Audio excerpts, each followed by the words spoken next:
Monday morning, friends. I'm backing out. I'm not going to do the Seinfeld old person back out where you just go without looking and expect everybody to wait for you. Yeah, that's scary. No, I'm very careful. Hey, morning guys. How was the weekend?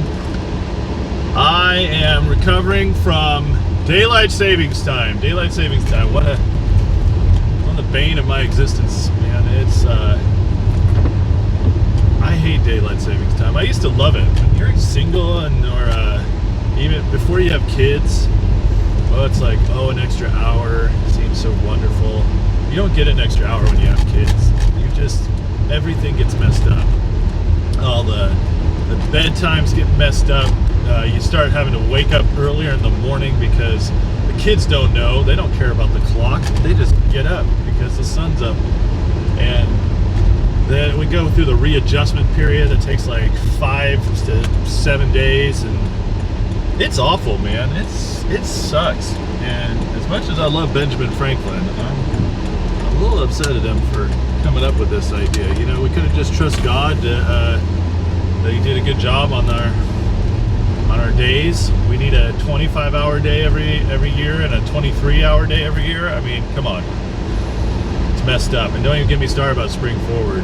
That is some crap. That is the worst thing. Anyways, as I rant here.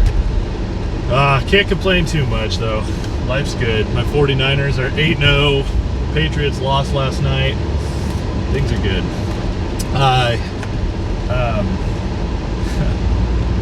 So, having said all that, I wanted to talk today a little bit. I was sitting here about a couple minutes before taking off, wondering what I should talk about, because the truth is, I would like to talk about sports today, or Star Wars or something. I'm not feeling super biblical, but then it occurred to me, there is something I do need to speak about, because it got brought up yesterday in church, and it's something that I'm very strongly believe in, I'm passionate about, and frankly haven't been doing a good job of lately. And that's prayer. That's the urgency, the need of prayer. And it's so easy to take prayer for granted. So lately, I've been very busy. In fact, ever since I stepped down from my position at the church in March, and got my new job, my first new job. Now I'm at my second new job. Got my first new job at the very end of March. I've been like the busiest I've ever been in my life. It's been crazy. It's been blessed. I'm super happy. Especially now I'm at my current place. It's been the best 4 months of work of my life. I've just felt so alive and love it. Doesn't feel like work, but it is busy. Like, there is non-stop stuff to do.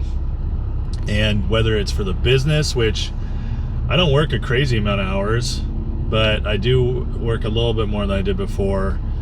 But on top of that, we have a new baby, and my kids are in like a transition season of their lives, and some of them, and my wife's tired, so it's been non-stop. And the truth is, one thing that's gotten put on the docket a little bit is my prayer life. I used to spend, especially when I was at the church, I used to get a good hour or more a day of prayer in. And that's not like the little prayers here and there. That's like focused prayer. And when I pray, I'm not praying the wordy prayers that Jesus warned about. Like he told the Pharisees, like, you know, you just speak words on words. It's not that kind of prayer. When I mean prayer, I meant like actually sitting before God, speaking and then listening back and forth, soaking during it. And it was awesome. I loved it. I would get amazing revelations. I'd get ideas. I'd have visions. I'd hear the Lord speak. And it was always such a sweet, wonderful time. And I would say, like, that's one of the benefits of working for a church as part of the leadership, is that you're actually paid to pray. You're paid to pray. You're paid to study, read your Bible, write. It's awesome. And now I'm away from that, and it's a big transition, you know. And then so I don't know, I've been having this sense like my life is completely shifted lately, and it's good. I'm on the track where I'm supposed to be, but it's so different. And a lot of things I thought I was really good at or really disciplined in, it turns out it wasn't so much, it was that I just built a structure of my life that was disciplined in those areas. So because I wanted to be in the church, because I thought that was going to be my career, I built structures in my life, built my life around disciplines, like spiritual disciplines. So prayer, reading the Bible, just, stuff like that it, makes you seem holier, but it's not. I mean, some people have that idea. It's not. It doesn't make you holier to do those things. But it does make it easier to stay in tune with kind of God's voice, what He's doing, and also just keep building yourself up. And the truth is, I wasn't fulfilled in that area. That's one of the reasons I left, and God made it clear to me why I wasn't fulfilled and stuff. And now I'm very fulfilled in my work and excited and happy and dreaming about the future. But it's interesting because now I have less of that, and it just shows you that that is not the stuff that fulfills your life, but it is the stuff that keeps you on track. And the reason I'm talking about prayer is because I'm still passionate about it, and I miss those times, and I want to figure out how to incorporate that in my life again. And I don't know if I'll ever get the hour again I did, but I do want to figure out how to get at least a half hour or broken up pieces of half hour. And yesterday our pastor, is my friend Justin, saying like how important it is to pray, and how when we get busy we can put prayer on the back burner, and when it actually should be like one of our priorities. And I couldn't agree more, even though I haven't been living that well lately. And he talked about how when you pray, it's amazing because actually things get easier and you get more done. And when he spoke about that, I was thinking about Heidi Baker. Heidi Baker is one of my heroes. She, for those who don't know, she's a missionary, went to Africa, and she's there now, still living. She's in her 50s. And anyway, she has created a movement. She has helped turn Mozambique, the poorest nation in the world at one point, around. She's planted over 10,000 churches. Her ministry has brought literally millions of people to Christ. She is one of my heroes. I can't think of many more people that live a better example of Christ's life on earth than Heidi Baker, if there is anybody I can think of. So I love that woman. And Heidi talks about how when things got harder, when she got busier, she actually carved out more time for prayer. And she said the more time she'd spend in prayer, the more things would get done. And that's kind of your answer right there, right? I mean, Jesus, when things were getting tough, when he was getting worn down, when he was busy, starting to reach some of his physical limitations with people, with ministry, it always said he'd get away and he'd go spend time with God. And I totally believe that because he limited himself and into a human form, he had to have that in order to keep going forward. It was like his recharge. And Jesus learned how, he obviously probably prayed perfectly and knew how to pray and how to listen to God and how to do the true prayer, which is basically spending time with God. True prayer is not rattling off a list. It is not petitioning God. True prayer is, like, petitions can be in it, but true prayer is actually, it's very simple. It's spending time with God. It's listening to Him. It's sharing your thoughts. It's talking to Him. That's true prayer, and it can be done very simply. I can be doing it now instead of talking to you guys. Just talking in the car, So that's what true prayer is. And I know Jesus did that perfectly, and He modeled it for us. And that's why the prayer He gave us, what we call the Lord's Prayer or the Disciples' Prayer, is very simple and very quick, and it covers major bases. It's because God knows all the details. Now, He likes to hear that stuff from us because we're His kids, and He wants to he wants to share that with us. And unlike other parents like myself, God doesn't have limited capacity. So we could prattle on all day with him and he would give us full attention. You know, I feel bad sometimes because my son is, my oldest son, he is a talker. And it's always about everything he's learned. He just regurgitates it, and he's nonstop. And I love him, man. He's amazing, and he's like a little encyclopedia.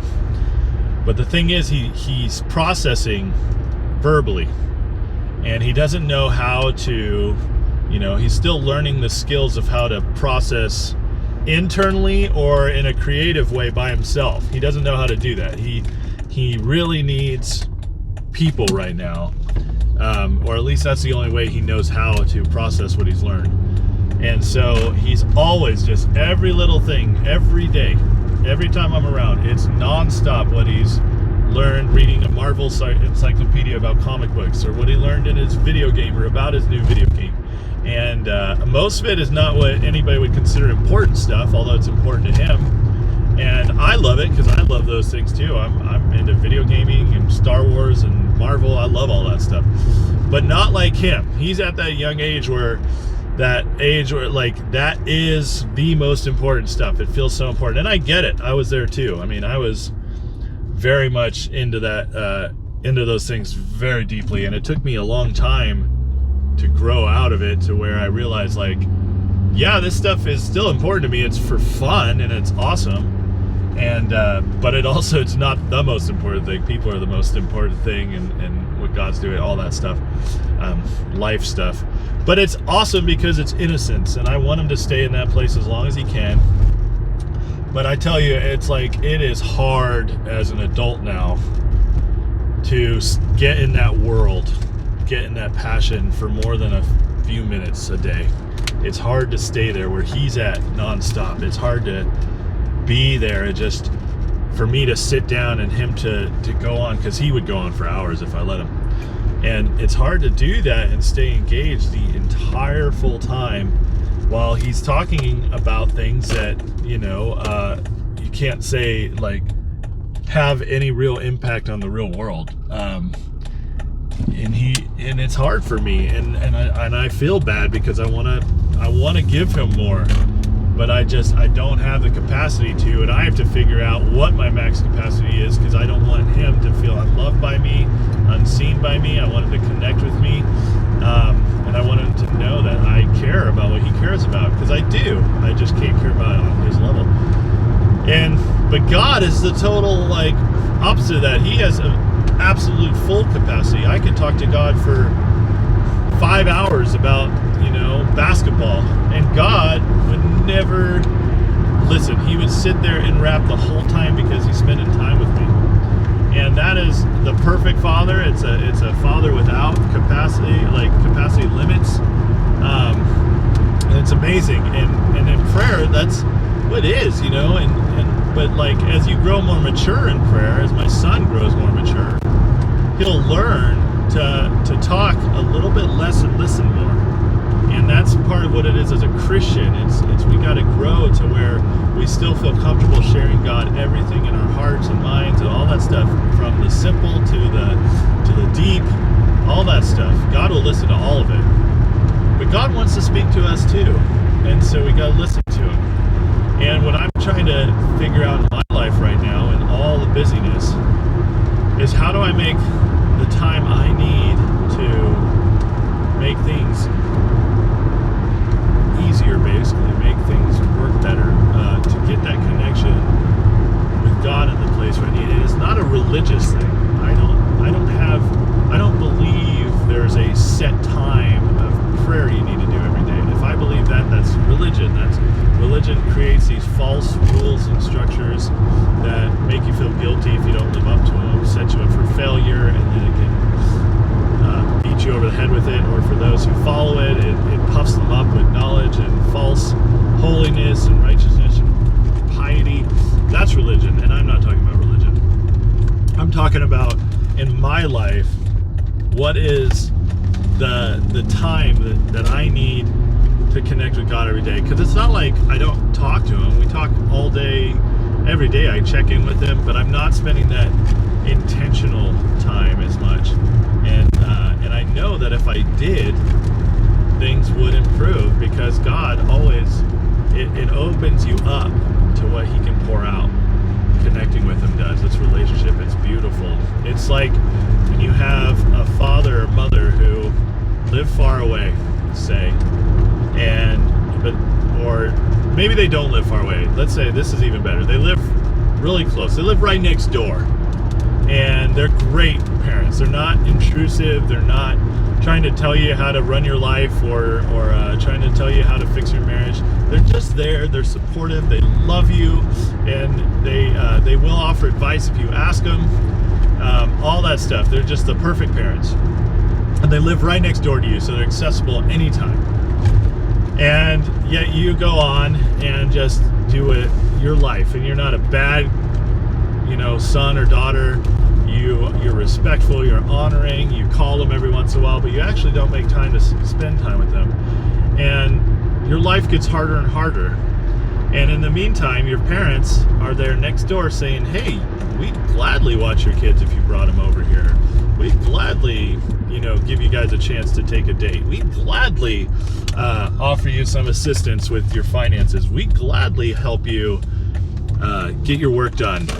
Whatever it is, they're there, and they're like, we're retired or whatever, and you guys are our life right now. We love you guys. We want to be a part of your life, and yet you don't take the time to let them in. You don't connect with them. You don't make time for them. You don't go over there or let them come over. And that's basically what prayer is. Prayer is spending time with God in a way that he can access your life more. It's inviting him into your life more. It's inviting, speaking with him more, seeking his knowledge, connecting with him. And it opens up all this stuff. And that time, it's like when you finally do go over and have dinner with your parents and figure out a few things, and they take, your kids so you can go out or whatever. And all of a sudden you're like, why don't we do that more often? Like, what is wrong with me? Why don't I do that more often? That was wonderful. That's God. That's prayer. It's spending the time with him where it's so good. Every time you do it, you're like, why don't I do that more often? That was wonderful. And man, my day just got easier. Or wow, I really allowed God into my life to help me in this area today. And that's what prayer is. It's opening up the floodgates of connection and letting him into your life to move more. And it's really ridiculous when we don't take advantage of that. And I'm speaking to myself here because I haven't been taking as much advantage of it.